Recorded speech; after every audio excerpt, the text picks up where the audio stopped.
Alright guys, sa mapagpalang araw sa inyong lahat, meron tayong isang reaction video dito kay Karob Trip.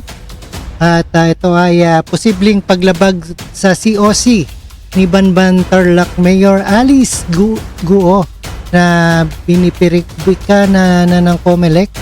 Inalam na ng Commission of Election kung naglabag ba sa election law si Banban Tarlac Mayor Alice Guo nang naghain ng kandidatura na nakalipas na halalan. Una sa kinwestiyon ang tunay na citizenship ni Guo matapos kung mabigo ang magbigay ng detalye tungkol sa kanyang kapanganakan at school records nung humarap sa Senate.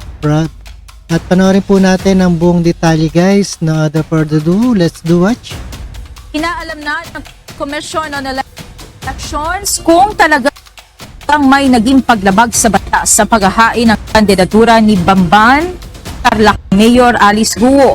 Ayon kay COMELEC spokesperson John Rex Laudianco, hinihintay pa rin ng komisyon kung mayroong maghahain ng election offense laban sa alkalde.